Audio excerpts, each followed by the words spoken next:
So today's message is going to be about the importance of building a friendship when you're dating someone. So this is what I want y'all to know today, that when you're getting to know somebody, when you're dating someone, when you're courting, whatever you want to call it, when you're talking to somebody, your end game goal should be marriage, period, point blank.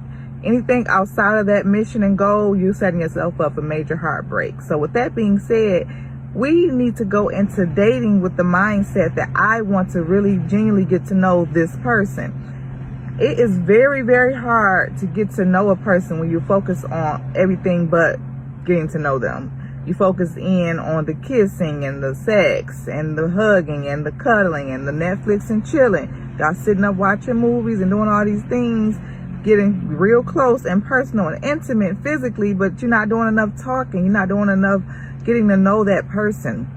And listen, I think that it's important to have happy marriages, and that's our goal, is to date, to be able to potentially have a happy marriage.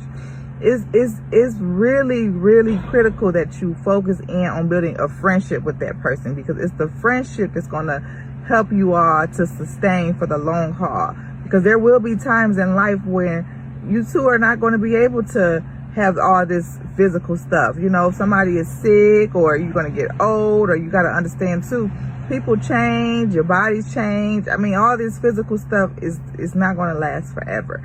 But it's the friendship, it's the love, it's the sincere connection that's going to last for the long haul. So my advice to you today is, as you're getting to know someone, as you're dating someone, just remember the goal should be to build a strong connection of friendship with that person. I truly am convinced that when we go in relationships as friends, it really sets us up for a happy marriage. Because you got to think about this. 90% of the relationship is going to be outside of the bedroom. That, however long you go in the bedroom, y'all know what I mean. However long, even if you want to go long, that's still a small percentage of the time that you will be in a relationship. Majority of it's going to be outside of the bedroom. So you want to have things that's going to last, and outside of the bedroom that matters the most. The friendship, the connection, you know, the spending time with each other, having fun, laughing, just, you know, enjoying life together. That's what matters, not all the physical. So, and this, so I wanted to add this too. The Bible warns about sex before marriage. And one thing I'm learning about God is He is a true father. He loves us, and He wants the best for His children. All of us are His children. He loves us all. He died for the world. He loves the world. All of us are His beloved.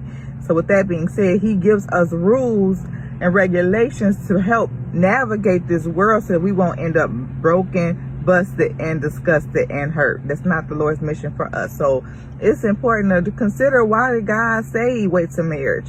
And I know for a fact now it's because when you wait till marriage, it causes you to be able to focus on other things that's going to sustain the marriage. When you don't have all that sex and physical stuff going on, you're forced to really build a friendship. You're forced to really get to know that person. You have to begin to build, at that moment when the sex is not included, other things that is going to cause a sincere connection. And that's, to be honest, the connection of friendship, the intimacy of relationships, of communication, and becoming one with someone, and on the emotional level, is definitely more, it's more beneficial, and it means more than the superficial sex.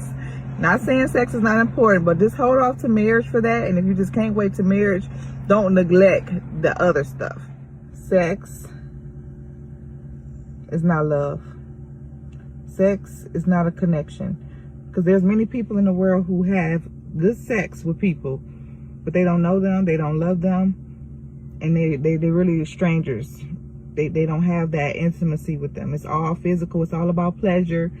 So you don't want your relationship to be based on pleasure, me satisfying you, you satisfying me. It's all about us pleasuring each other and fulfilling each other's sexual needs, and not building a strong, sincere, genuine connection where we're honestly intimate, getting to know each other. When you get sex involved, and y'all know I'm telling the truth, it clouds you. It clouds you from really connecting and getting to know that person, because it shifts the relationship instantly from friendship and connection and getting to know them to, it's all about the sex, all about the lust and the flirting and all that physical stuff. it's no longer about genuinely getting to know that person. So don't let the lust and the sex hinder the connection of the friendship as you build in long-term relationship. Because remember, that's the goal, a long-term relationship and marriage. That's what we want, happy marriages. So remember this advice I'm giving y'all today. Focus on the friendship, and remember that sex, it clouds judgment. So, and you know, I know it's easier said than done. We live in a day and age where it's like we live in a very sexualized world. Let me just say that. And I just want you all to know that God knows what he's talking about. God knows what's best. Sex can be a beautiful thing in marriage, but when you do it outside of marriage, it causes a lot of heartache and pain. And not only that, it also clouds your judgment. It builds soul ties. And not only that, it hinders the real friendship from being built, which is going to sustain a long-term marriage. So receive this message in love. I pray you all receive this and know that I love you and God loves you. God bless.